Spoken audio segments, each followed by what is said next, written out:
Peraturan yang dikeluarkan oleh Gubernur Jenderal Johannes van der Bos pada tahun 1830 yang mewajibkan setiap desa menyisihkan 20% atau 1/5 dari tanah yang dimilikinya untuk ditanami komoditas ekspor khususnya teh, kopi, kakao, juga tebu. Untuk sebagian warga yang tidak mempunyai lahan tanam, maka diwajibkan bekerja selama 66 hari setiap tahunnya. Pada tahun 1830, Belanda mengalami krisis ekonomi. Van den Bos menyarankan untuk menjalankan sistem tanam paksa. Hai para petani, mewajibkan kalian untuk menjual 20% dari hasil panen yang kalian miliki kepada pemerintahan Belanda. Untuk apa kami melakukan itu? Hei kamu, bacakan peraturannya. Setiap peraturan kultur sel-sel.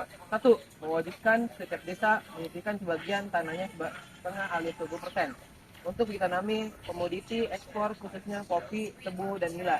Hasilnya dijual kepada pemerintah kolonial dengan harga yang sudah ditentukan. 2.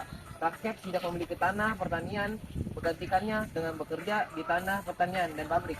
Pengolahan hasil pertanian ini milik pemerintah selama 66 hari atau 1/3 tahun yang berjalan. 3.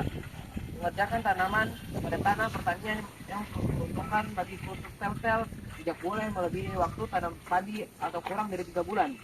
4. Kelebihan dari hasil produksi pertanian dari tuan akan dikembalikan kepada rakyat. 5. Gagal panen yang bukan disebabkan karena kesalahan petani, misalnya karena bencana alam atau serangan hama, akan ditanggung pemerintah kolonial. 6. Pengawasan dan penggarapan tanah pertanian dan penyerahan hasil tanaman kultur sel-sel dilakukan oleh dan disampaikan kepada rakyat kepala desa. Baik, apakah kalian paham? Siap Tuan, kami paham. Baik Pak. Para petani menjalankan perintah dari Van den Bos. Dengan susah payah mereka bekerja keras untuk menanam tanaman yang pada akhirnya akan dirampas oleh pemerintah Belanda. Sistem apa ini? Untuk apa kita memberikan hasil panen kita ke Belanda? Mendingan hasil panen kita buat produk kita saja.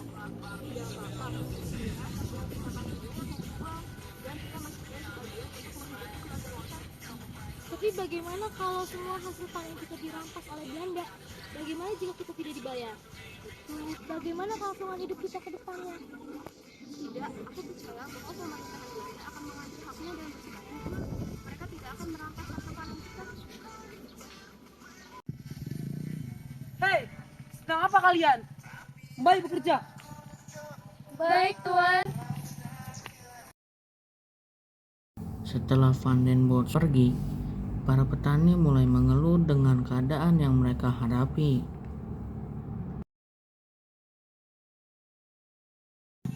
Lelah sekali. Untuk apa kita melakukan ini? Bukannya kita seperti diperbudak oleh mereka. Betul sekali. Untuk apa sih kita melakukan ini?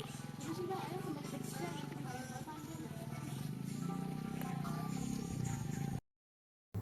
Ketika masa panen tiba, para petani pun memanen hasil tanaman yang mereka tanam dan menyerahkannya kepada pemerintahan Belanda.